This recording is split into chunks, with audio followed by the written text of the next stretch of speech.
You're listening to the Affiliate Marketing Podcast, brought to you by Affyverse.com, the chapter and verse of everything you need for running successful affiliate programs and partnership management.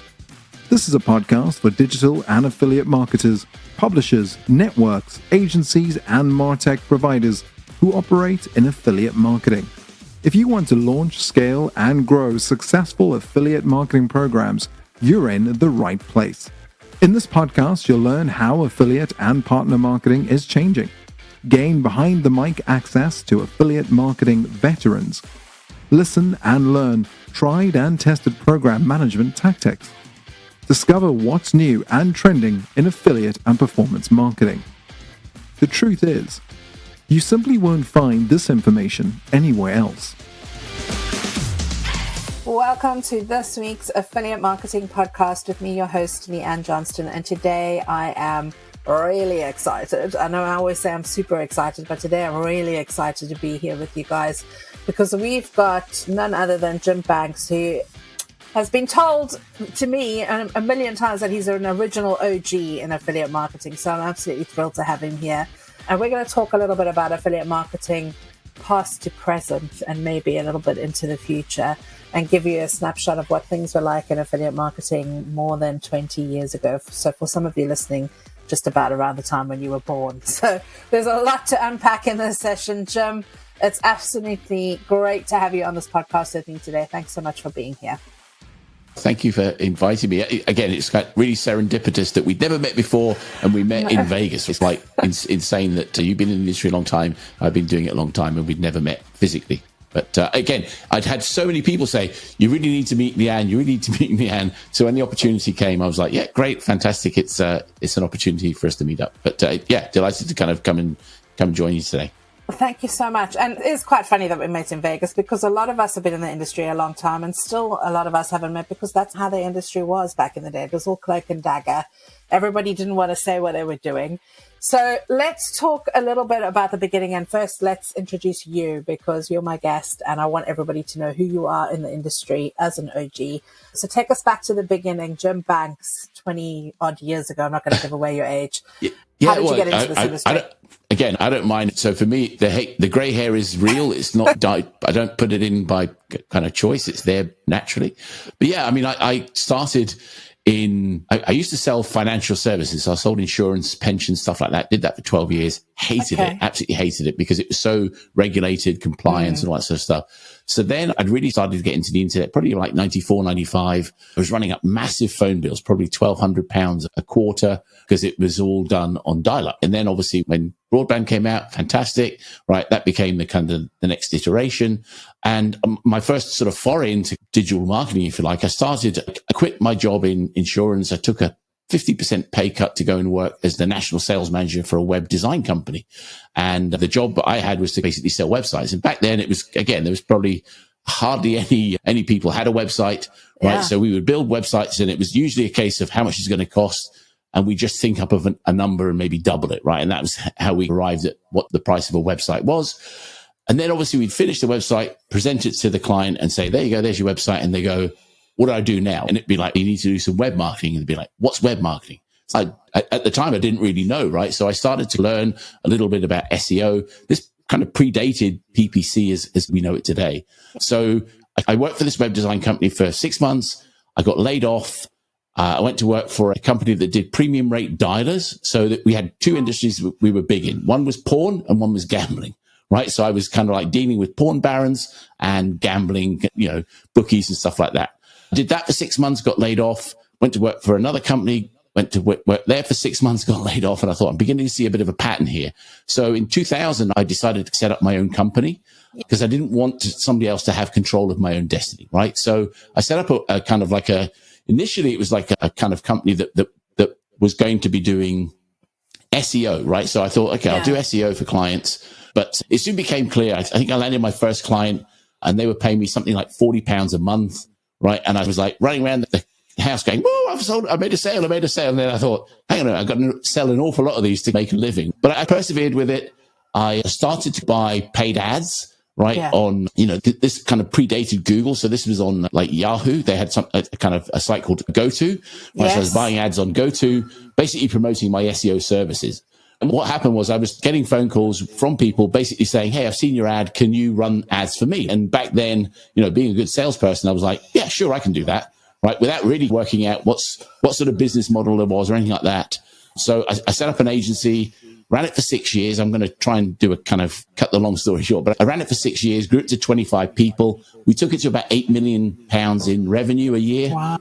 And I got to the point where I think my money had taken it as far as it was going to go. I couldn't really take it any further. So I started to look at avenues to exit the business, right? So I looked at selling it. I looked at merging with other companies. And I looked at floating the company, right? I went through all those sort of scenarios. And in the end, I opted to sell the business. So I sold it to a publicly traded US company. They were buying lots of companies all at the same time. So I think they bought 14 businesses all within the space of about 18 months. And my business was primarily bought to fill the portfolio gap that they had in paid media, but they also had an affiliate network business as well. So to go back to my original agency, so when I first set it up in 2000, although it was a kind of paid search agency, right, I really had started to get involved in affiliate marketing. I'd been to a few events. I'd met a few people who were affiliates. I'm like, what's that all about? They started talking to me. And one of my first clients who was an affiliate, he was basically running Tesco car insurance as an affiliate. And he basically wanted to outsource his affiliate business to me so we could buy all his paid media so he could go fishing. And it was like, fine, that's great. Right. And it soon became apparent to me that there was clearly a lot of money in affiliate marketing. And at the time, we were working on net 30 terms with Google and working on net 90 terms with Yahoo. Right. So we were able to bankroll our own site. So although I had an agency and we were running ads for clients, we had about 50% of our business was actually sites that we'd built ourselves internally, where we were an affiliate of a company. So we were working with Hilton, Booking.com, all sorts of different companies travel and finance were two of the big things that we did, but we did all sorts of other things as well. So it became one of those things, although we were running an agency, about 50% of our business was done like in-house projects that we had. And quite often we would run things. Google would say, hey, we don't like that client. And I would go, okay, we'll get rid of that client. We won't work with them anymore. And so quite often they were our sites that they didn't like. So we were definitely pushing the boundaries in terms of what was acceptable practice. I had a kind of a mantra that if you weren't getting cease and desist letters, you weren't trying hard enough. And at one point in time, we could probably have wallpapered our office with cease and desist letters from companies where we were stretching the boundaries beyond where they should have gone to. But honestly, that is how this industry was built. So guys, if you're listening in now, a lot of this probably sounds like, oh, like how can that be this industry, non-compliant? But we've come a long way since then. So what Jim's talking about now is like back in the beginning. Yeah, I think to that point, for me, it was one of those things. We were finding the limits of where they were. And I think even today, people still try and find the limits. And sometimes people will overstep the mark, which is why I think it's really important that anyone that's running a program or an agency or network has a significant facility in place for compliance and regulation and making sure that kind of everything is done in an honest way, right? Because unfortunately, in this industry, there has always been bad actors. There probably will always be bad actors. And it's really just a case of trying to understand, how you can spot them, what to look for, where to look for them, and how to kind of deal with them, really. But also it's par for the course of our industry because we've all had to learn as we go along. There has been no textbook saying this is how paid media works in online. This is how affiliate marketing works in online. So back then, 20 years ago, we had to push the boundaries in order to learn what was relevant, what was compliant, what we could do, what was ethical. And so I just want to set that as a precedence here, guys. We're not saying that, this industry is rife with fraud. That's not the case. But back in those days, taken in context, we had to go and do things, affiliates were at the forefront. We helped to create the rule book. We definitely helped to create the rule book. By breaking all the rules. We were working with Google. Yeah, we were working with Google, and we had really good relationships with, we call them the kind of pre-IPO Googlers, the people that were working for Google before they floated, right? Because obviously they had a different kind of mindset than the people that work for Google now.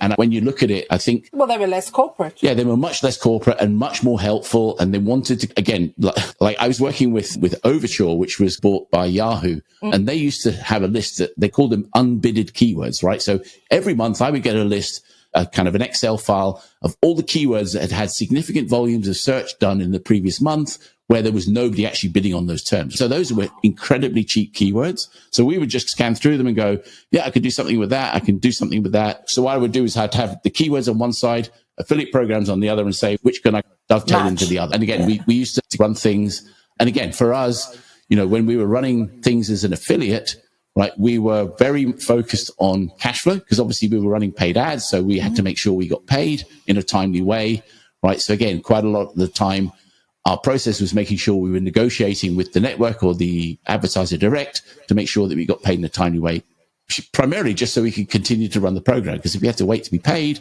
we'd have to stop running traffic, which meant nobody was winning, right? So Google wasn't making any money. We weren't making any money. Network wasn't making any money. Advertisers weren't making money. So for me, it was just really making sure cash flow flowed through the way it should. It's quite an interesting point, actually, because cash flow is still a problem today, 20 years later, in terms of some programs are still, in this day and age, it's a beggar's belief that you need to pay on 60 days when everything is immediate. And with the current, e-payment solutions and things that happen, you should definitely be paying your affiliates within 30 days still. And there are some programs that just simply don't have that capability in their infrastructure to do it. Yeah. And again, I know that in the kind of program management space, again, that's something that you have to try and sort of balance. I would say it's a little bit like juggling chainsaws, right? Your job as a program manager is to keep the network honest, keep the advertiser honest, keep the affiliate honest. That's what you're there to do. And, and obviously, I mean, and when I sold my company, I set up a CPA network here in the UK, right? They had one in the States that we were basically replicating. And again, it was a kind of great model. So we basically became the affiliate network, right? Then in sort of 2008, the company that had bought mine decided that they were going to shut up operations in the UK, wanted to move everything to Florida, asked me to relocate to Florida. I said, look, it's just not really good timing at the moment, even though I look back now and go, maybe I should have gone to Florida. Right? But there we go. That's by the by. But, I said, okay, I'm going to shut up shop. So close the office, right? And all my advertisers said, what are you going to do? I said, I don't know. All my staff were like going to be out of work, right? All my affiliates were like, what are you going to do? So I basically set up another network called Global Direct Media. And I think I set it up in something like May of 2009 and I sold it in January of 2010. So it's really a kind of an incredibly quick flip the second time around, right? And I always think like that's one of those things. If you make a mistake, you learn from the mistakes. So I made lots of mistakes the first sale, right? I didn't make the same mistakes on the second sale. And ultimately wanted to make sure I had a good home for all the staff that I had working for me, right? So they were all able to work for a much bigger company. In the sort of late 2010, after a year's earnout, I decided to go off and, probably semi-retire a little bit. So I took a bit of time off. 2012, I said, okay, I've had enough of that. I don't want to do that anymore. So I set up the agency that I have now, which is called Spades Media. And we're a performance marketing agency. We run primarily paid ads, but we also do display, a little bit of email. And we do a lot of consulting. And I call us more of a consultancy. So we're a consultant agency, right? So, I love that. But a lot of the stuff that we do is still affiliate based. So a lot of it is still, we run programs for people where we're getting paid a percentage of sales or, percentage of revenue, that type of thing. Yeah. Okay. Very colorful backstory there, which is awesome. And that's the kind of stuff that I want to share on this podcast because people coming into this industry, they're working in a much more compliant environment and they don't actually understand where we've come from and what we've had to do and all the experiences that we've had in order to get us to where we are right now. And the industry is still growing, double-digit percentages year on year. That hasn't stopped. And yet it's still one of the most misunderstood parts of digital that sort of gets ignored as well. It gets sent off into a little side pocket of the business to just, germinate in silence in the shroom room is what I call it. So I'm trying to get people that have had all of this experience onto this podcast to actually talk about some of the things that we've learned over the last 20 years. And I know you've had a lot of stories. So, before you came on this podcast, we were talking a little bit about the whole Boohoo thing, a little bit about Amazon. So talk to us about some of those stories where big lessons were learned from mistakes that were made. Yeah, again, I think when you look at, again, there have been so many sort of good success stories, but also some horrible failures, right? And, so for me, it was always one of those things like, sometimes when you're trying to run stuff as an affiliate, right, it's always very difficult to try and compete with the big boys, right? Again, quite often we identified, certainly with Amazon, when we were running against them, they were our biggest competitor. What we found was that Amazon were really aggressive right the way through the month until around about the 20th of the month, and then they'd run out of money. So they'd stop ads at that point. So probably the last 10 days of most months, they wouldn't be a competitor. And it was only by doing that analysis we were able to understand that we had an opportunity in the last 10 days of the month and less of an opportunity in the first 20, right? Whereas if we try to go head to head, we're always going to lose against a company like Amazon. They're going to kick our ass from here to there. They're just going to beat us. But I think from my perspective is understanding kind of what opportunities exist and how you can capitalize on them. Just, again, try and think a little bit differently. We used to call it we zigged when everyone zagged, right? So we would try and look at things in a different way, right? To try and find opportunities when other people would say there's just nothing there. I can't do anything there. That's really about touching on the strategy of a program and how you manage a program and when and where you spend your money throughout the program. And it also impacts the life cycle of the program where you are. Like you said, if you're not at the stage where you can go head to head with Amazon, how do you compete? Where do you look for those niches? I remember back in the day, the story around Boohoo, where, I think it was the CMO called affiliates grubby. I can't even remember the terminology. Grubby little whatever. And the industry just blew up. That was around about the 2008-9 time, when what I call the golden years of performance marketing. Tell us the story of that, because I know you remember that time as well. Yeah. Again, it's really one of those things, your job as a merchant advertiser, right, is to look after your affiliates, right? And again, if you do that through a network or through an OPM, right, it's very difficult to, you have to watch what you say, how you say it. Again, I've always said to advertisers, you need to share everything with your performance channel, right? Because ultimately these are people that are taking risks with their own money to generate sales for you where there's no risk for you at all, right? You generate no sales, you get, there's little to no cost to you in that respect, right? So the more you can share with people, the better. I think that the challenge is usually internally, there's all these sort of silos of divisions, right? So you've got the internal SEO team, the internal paid media team, the internal email team, right? And quite often they feel threatened by channels that are not internal, right? They see the kind of the affiliate channel as in some respects, they don't say it now, but they did back then, the kind of grubby channel that doesn't really add that much value, right?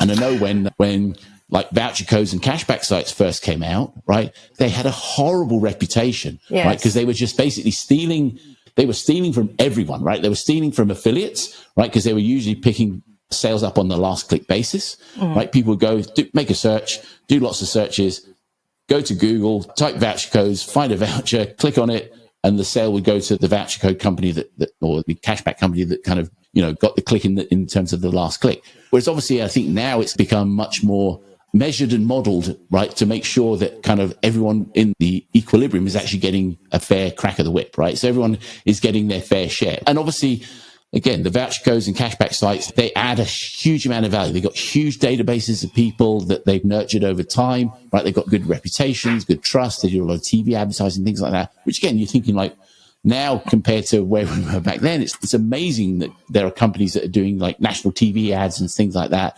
major promotions, right? Of basically what effectively is like a performance marketing channel. And I think it's testimony to how far we've come as well, because we can see that affiliates play a much bigger role in the partnership economy because the economy has expanded so much. It's not just you, your customer, a website, or you, your customer, an app. There's 26 different touch points, maybe even more now, that customers are going through as they're on that buyer awareness journey, and affiliates play a part in every single one of those things. And you touched on something a little bit earlier too, where you said transparency is key. And I think back then we didn't understand the impact that partners had in the customer buying journey because we simply didn't have the data. So we were making assumptions on the fact that affiliates weren't sending us new customers, but actually we didn't have the full data spectrum to actually have a look at that. So there were a lot of mistakes being made in terms of diminishing the value that partners have in the partnership economy. But now we have all of this data. We're still finding that there's clients that don't want to share and be transparent. And to me, that's just again, the I'll give biggest you an failure. example. So in a lot of programs that I have a look. And again, usually if I want to run a program, I'll look through the terms and conditions before making a decision as to whether even to consider putting it into my kind of like rotation, right? So one of the things that always frustrates the hell out of me is when you see people that basically say, no affiliate can do brand bidding for my brand on PPC, right? And I'm like, okay, I completely understand you don't want to, compete with your affiliates and so on. But the alternative is, at the moment, it's a case of there'll be your ad, right? And then there'll be 7 of your competitors, right? I'd much rather have my ad than 7 of my affiliates, right? Operating on the first page or whatever the kind of makeup of the ads look like, right? Much rather have that than one of my ads and 7 of my competitors, right? Because Google are always going to show like the maximum number of ads that they can for any given search, right? So I think if I can give anyone that's running a program, right, as an advertiser, don't try and put that up as a barrier. It's not a barrier, right? There are definitely ways you can do it, right? If you're a big brand, you'll get a lot of affiliates. You'll make a lot of money off your brand. But what you need to try and do is then nurture the relationship and the partnership to make sure that they're bidding on generic terms and other terms that are not necessarily related to your brand to help give you that kind of blanket coverage. But you see, that also takes active account management. And we don't spend money in this industry on educating our account managers. They're either coming in from customer support because they know the product, or they're coming in from a sales perspective because they're really good at commercially negotiating or building relationships. And we're not nurturing the education piece that needs to sit behind that, which you and I have learned on the job. It's one of the reasons why I launched our training program, is to actually coach affiliate managers through things like this, where active account management, what does that actually mean? And what are the things that you should be doing? And it's this stuff that you're talking about right now. Yeah. And as you say, the education piece is so important, right? So again, like obviously there's your training. I always recommend that, if you can, send people to your affiliate summits, Easts and Wests, right? Because there's, again, great content, great educational stuff, right? Link Unite, if you're a female in the industry, huge for, in terms of helping females in the industry to understand that this is an industry that is thriving with there's so many of my friends who are women in this industry who I absolutely love to pieces, right? Because we've done such great things as an industry, right? Whereas again, when we first started out, right, it was like 95% men, right? So it's, and that wasn't, we sort of excluded them. It just weren't many women coming forward at that particular point in time. Yeah, absolutely. And I'm going to give a little plug to Link Unite, because I am actually speaking at their conference at Affiliate Summit East in New York. So if you haven't checked out Link Unite and you want to join a community of women that are really trailblazing in affiliate and performance marketing and lead generation and a whole bunch of other digital sectors, to go and check it out. So thanks for mentioning that and reminding me about that. Again, as a man, I'm like so behind that as a kind of initiative. I think it's such a great initiative. Yeah, we love it. We love the support that everybody's given it to. What are some of the big changes that have happened in affiliate marketing over let's just talk about the last decade, because prior to that, it was, like everybody was doing everything that they could to make a quick buck. But what are some of the big changes in affiliate marketing that our listeners need to be aware of? For me, the kind of rise of the network or the demise of the network, now that we've had such, really great tracking solutions that have come in, like Impact and, Tune and Cake. And there's so many tracking solutions out there. Like, I think you're spoiled for choice now, whereas back then in the day, you had the option of, I either build it myself or I go to a network and launch quicker. So what are some of the things that you think are the big changes that have elevated us to where we are now in affiliate marketing? Yeah, I definitely think that tracking piece is definitely one of them. I think again, it used to be that the tracking was this kind of one element of the equation. But again, I think the problem that you had was that a lot of the kind of network tracking softwares charged so much money for something that they weren't really adding huge amounts of value to. Whereas I think with some of the more robust solutions that are existing today, it's very much a case of, I just need the capability to do the tracking. I can do my own recruitment. I can do my own partnership development and, that type of thing. Again, enlisting the help of, program managers like yourself to help bring in gaps in my kind of portfolio. Because I always think it's, when you're actually running a program, right, you need to try and have a balance of different types of traffic coming in, right? It's not just a case of let's have everything search, have everything SEO, everything email. It's like you need a balance, right? I always used to say to people that if when we were running some of the programs that we had, we would get an allocation of leads or sales that we could generate in a month. And for me, it would always be a case of I would try and distribute that as best I could across all of the channels where we had different affiliates doing different things. So it would be a case of I'd say these are my email people, I'll give them the opportunity to promote this program through their email stuff. These are my paid search people. I'll get them to do the paid search. And then we would have our own internal media buying teams as well. So we would try and pick up the majority of the slack internally, because then we knew that there was integrity in the results that we've generated. Right. Yeah. Once you kind of go out to third parties, then it's a little bit more kind of a leap of faith, and you have to trust the process. But, when you've done it yourself, you know exactly that every single sale that you've generated is legit. But I guess probably the biggest change that I've seen is the industry as a whole has become so much more professional than it was. And I think probably the tipping point on that was the rise of the kind of cashback sites, voucher codes, because I think that brought a lot of money into the industry, right? So people like Whale Shark Media bought 300, I think they raised 300 million, and they were buying the biggest voucher code site in each country across Europe. So all of a sudden, people that were grubby little affiliates sitting at home in their underpants doing kind of coding, right? All of a sudden, we're selling their businesses for 30, 40 million pounds, right? Yeah. So all of a sudden, there was the opportunity for people to create massive value in their business and create real wealth, other than the wealth that they were generating from the affiliate commissions that they were getting. They had a significant value in the kind of the ancillary stuff. So they had a database of maybe 6 to 8 million people, right? That has a greater value than just saying, I've got a website. I can send PPC traffic and I've got a website, right? Or I've got 6 websites or whatever it might be. 100%. I think that shift from traffic driver to brand or problem solver, that has been the biggest mindset change in affiliate marketing in the last 10 years for me.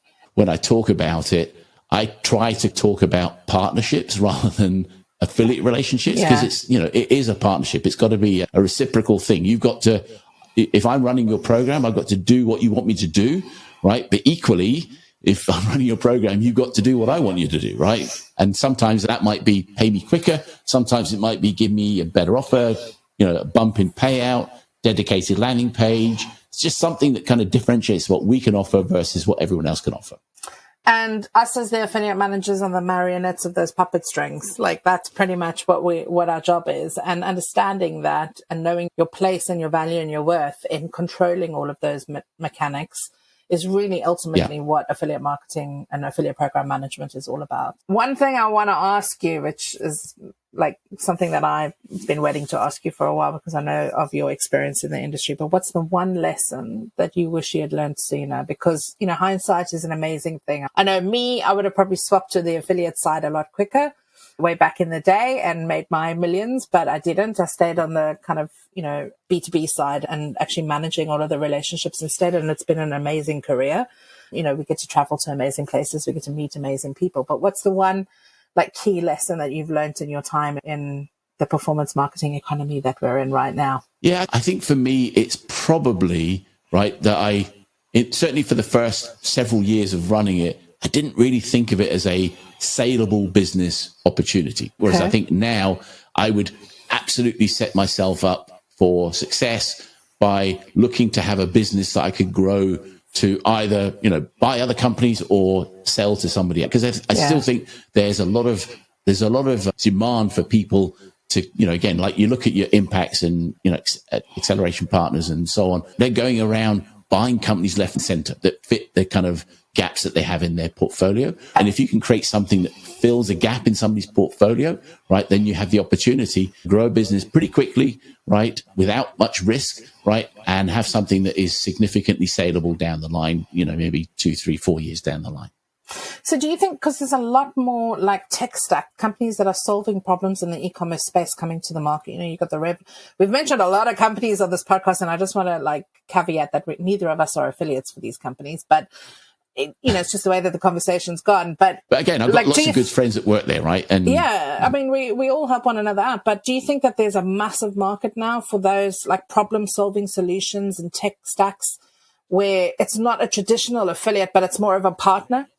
Yeah, I think I read yesterday, and funny enough, I took a call yesterday from somebody at Tipalti who basically do the payment processing for, because again, it's like, if you have let's say you have 3,000 affiliates, right? You have 3,000 affiliates all over the world. Trying to get them paid is one of the hardest things in the world, right? And Tipalti helped solve some of those problems. And they just raised, I think, another $250 million yesterday, which takes their total raise now to $700 million. And you're thinking, this is crazy money in our industry. But again, today, Vodafone announced they're laying off 11,000 people. So there's going to be opportunities for people that are maybe being laid off to repurpose, reskill themselves, to come into an industry where they can have an element of control over their own destiny. That's the thing I've always loved about affiliate marketing, right, is I'm in control of my own destiny, right? I get out of it as much as I put in terms of effort, right? And sometimes the effort is minimal, right? If I run programs where the most effort I had to put in was make sure I paid my credit card bill at the end of the month, that was it, right? And I made tons of money on the back of it, right? But not every attempted shot that you take is a winner, right? I've made lots of mistakes along the way. I've hired some great people. I've had, lots of great people that have left me and gone and done fantastic things. But equally, I've had people that were not good at what they did. But certainly as an industry, again, I think it's in great shape. I think it's only going to grow quicker. I think it's going to put more, I think there's going to be more emphasis on performance marketing in the next 3 to 5 years, for sure. 100%. If you're in this industry already and you listen to this podcast, good news is you're in the right place. And now it's just going to be, reiterating and refining and looking at everything that's happened in the past in order to learn from, because I am a big believer that history repeats itself. And as we go through the next iteration of, AI, virtual reality, blockchain, crypto, all of these different types of currencies and things that we're looking at, it's how we were back then in the 90s, like looking at mobile phones as huge bricks and going, this is never going to work. Like, how are we going to work this? And now look at us, we've got these smartphones in our hands. Yeah. It's exciting because, having come from where we've both come from and seen the iterations of where we are right now, I'm really excited to see what the internet looks like in 20 years from now. Please God, may I still be around to enjoy it. Same. But yeah, I really want to encourage people to get into this industry and really grab hold of it and start building careers, because not only, look, it is hard work. There's no denying hours and hours of time have been spent learning our craft on the job, but it is also an incredibly rewarding because you are constantly learning all the time.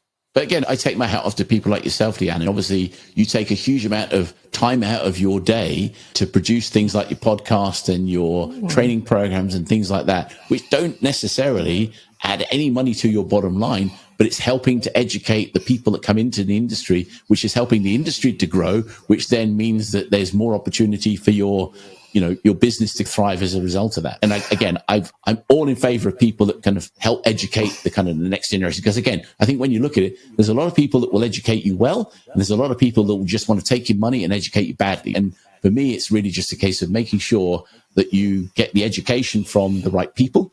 And, and then, like I said, I think it's just an industry that is going gangbusters, and it's going to continue to do. That's the thing. That's why I bring people like you onto this podcast, because we need to tell these stories and we need to share where we've come from so we know what's happening next.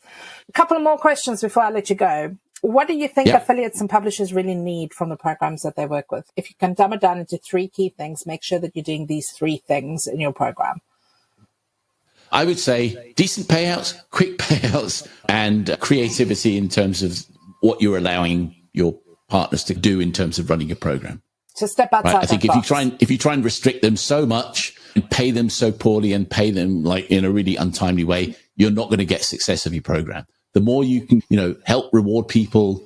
Again, be flexible. I'm not saying you need to be flexible for everyone, but you could probably take your top 5% of your partners, right, will probably generate 80% of your revenue. And if you just work with those 5% and made things more flexible for them, right, whether it's the case of, right, instead of net 30 or net 60, pay them every week. If they generate more than X number of sales or X thousands of pounds worth of revenue, right, pay them every week. Because, again, it's as long as you don't have a product that is high chargeback or high refunds or returns, right, there's less likelihood of them, getting money that they shouldn't be entitled to get, right? So again, pay them quickly and pay them more than you're able to in terms of the standard program, right? And then that way people will want to run the program. Again, I used to run programs before where the program was so popular, we had to really try hard to get into them. And those are the sorts of programs that ultimately will be the most successful. Yeah. Because they look after their partners and pay them better than most people are and are more creative in what they offer. It's really not rocket science. No. People look to us and go, oh, how do I make my program successful? Well, you just heard those 3 things are going to make your program successful. And they're all things that you can do. They're all things that are within your grasp and within your power to make happen. And like I said, as an affiliate, the first thing I do is I look to see what the terms of the program are, right? Payment terms, like restrictions, right? and I'll make a decision like within 2 minutes whether I want to even consider running that program. And nobody, whether it's the advertiser, program manager like yourself, you approach me and say, I want you to run that. I'm just going to go, no, not interested. Because like I said, it's not worth my while to stop doing. Again, a lot of the stuff that we're doing is buying paid media. The last thing I want to do is to take a risk on a program that is going to pay me much slower than the ones I've got now. Because it's cash flow. It's just not going to work for me. Okay. One last question before I let you go, which is, how do you think the future of affiliate marketing might change in years to come? Because you've got the past, you've got the history, you've lived through it. What do you think the future of affiliate marketing is going to look like? I try and look forward as best I can. I think sometimes, so many people try and look back and go, oh, I made mistakes. We're all going to make mistakes. And I think the more you do, the more mistakes you're going to make. And you just got to accept that you make them, learn from them, move forward. Again, I think there's definitely some step changing that's going on at the moment with things like ChatGPT and AI and Bard and all that sort of stuff. And at the moment, I'm probably a little bit further behind in my knowledge of that than I should be. But fortunately, I've got some really smart friends that are probably miles ahead, right? So I'm trying to pick their brains and see what's going on from them, right? Because again, I've always said my biggest asset has been my Rolodex of connections, where, we do things for other people. There's never any money passes hands. It's not like, again, when I say I want to pick somebody's brains, I hate it when people say I want to pick your brains, because usually it just means I want to get lots of information from you and not pay you any money. And for me, I'd rather somebody said, look, Jim, I want to hire you as a consultant. What would be the hourly rate? And I go, don't worry about it. I'll do it for free. But I'd rather they offered at the beginning than just say, pick your brains, buy your coffee. Because again, I've spent loads of time getting into my head all the knowledge I have. So to then just... so I think for me, it's a case of, I'm going to try and understand the opportunities and threats that ChatGPT and stuff has in our industry, right? Because again, I think it has lots of potential, right? But it also has a lot of potential to be abused, right? Yes. And I'm scared about the potential abuse of, again, people creating 10,000 page websites just by, a couple of prompts and away you go, right? That's not really what you want. Again, I've always said, whatever programs I'm running, I want to make sure that the end users of the advertiser has a good experience, right? So if somebody's 100%. Buying white t-shirts, jeans, glasses, flights, whatever it is, I want them to have a good experience working with that advertiser. And if they don't have a good experience, then I don't want to run that program. Yeah. So future of affiliate marketing in years to come, it's going to look different. It's going to look very different, but again, I think it's definitely going to evolve. And yes, I'm so excited about the next, like I said, 3 to 5 years, right, and beyond that. And as you say, hopefully we'll still be around to see it. Yeah, I think we will. I know I will. I don't think I'll ever stop working, and I don't think I'll ever stop learning. And that's like our mantra here at Afiverse, is always be learning. Always be learning about what is working in the partnership economy and the affiliate space. So on that note, people, we're going to say thank you so much to you, Jim, for joining us and giving us the past, present, and future of affiliate marketing. It's been a pleasure to have you on this podcast and to get you to share some of your knowledge and insights with our community that are tuning in.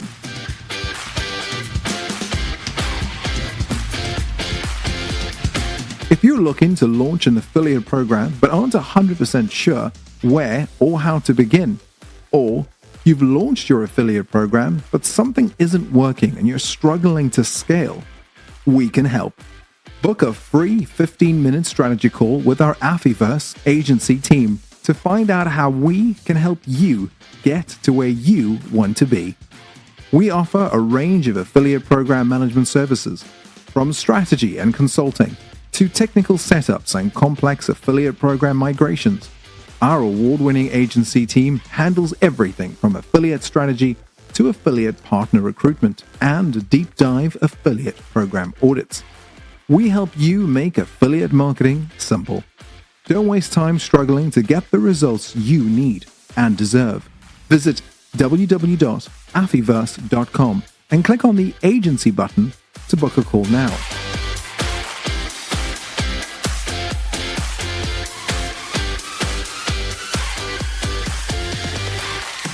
That's a wrap for this week's Affiliate Marketing Podcast. If you're loving what we're putting down, why not head over to Apple iTunes and give us a 5-star review? Make sure to subscribe to our podcast and our YouTube channel so you never miss another insightful episode or one of our free webinars ever again. Tune in next week for more digital affiliate marketing insights, trends, tips, and content to keep your affiliate and performance marketing fresh and your partners driving consistent sales.